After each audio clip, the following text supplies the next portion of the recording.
Majirani zangu mpo, hii ni Wasafi Iftari Review. Tuangalie wasanii wametokelezeaje. Kwanza kabisa palipambwa namna hii na setup ya ndani ilikuwa hivi. Msanii wa kwanza ni Zuchu kutoka WCB, ameng'ara namna hii. I love the makeup.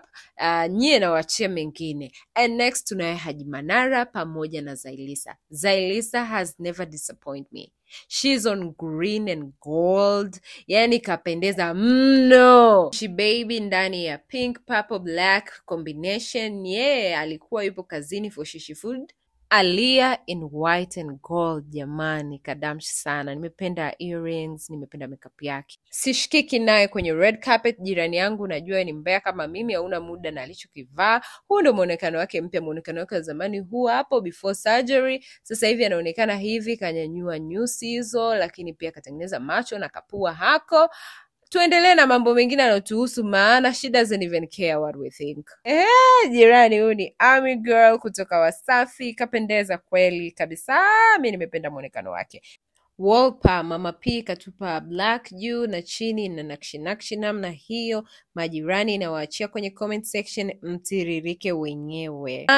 Jamani mimi nimependa muonekano wa Nai, from viatu, kapochi, accessories, kapendeza mno. Alivyoulizwa sana waandishi wa habari, si akasema kuanzia juu mpaka chini ni milioni 10, na waachia nyinyi kwenye comment. Next ni Lulu Diva. Lulu Diva amevaa this beautiful outfit, lakini swali langu lilikuwa hapo tumboni. Lulu alikuwa anakulaje wanaimaji? But she looks nice with the makeup. Next ni Miss Tanzania Halima. She looks nice. Mrembo wetu mwingine Roseman Fere, hii inaitwa Ukialikwa Alikika. Tessie Chocolate, ebu atembee kwanza kidogo. Give us a turn, let's see.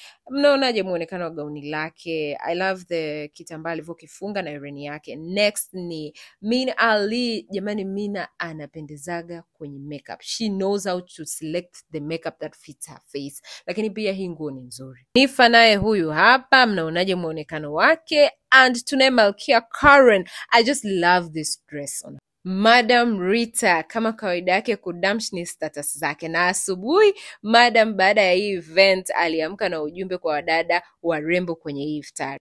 Msikilizeni Madam. Sasa jana niliona wasichana warembo sana, wamependeza, wamevaa vizuri mashallah.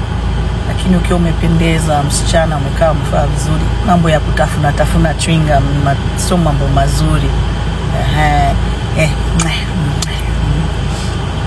No, usifanye hivyo. It takes away a lot from you. Majirani mmemwelewa Madam? Andika ya moyoni hapo kwenye comment. D-Voice pamoja na Rushaina, nimependa sana hijabu ya Rushaina, imekaa vizuri hapo mbele, lakini pia amependeza. D-Voice as usual, makorokoro kama yote, muonekano wao pamoja uko namna hii. Jamani mambo ni mengi, muda ni mchache. Tunaendelea. Garabi in black, and next is Romy Jones in green, Jukes Smart Neat Clean, and Diamond Platinum mwenye shughuli yake. Aliyemfunga Diamond kilemba apewe maua yake. Angalia kilivyofungwa vizuri. Yani kimekaa vizuri, unaona kabisa hapa ni mtu mtaalam. Haya majirani, tupige umbea kwenye comment section. Nani kapendeza sana kakukosha moyo wako? Lakini wale wa Madam Rita mmemwelewa?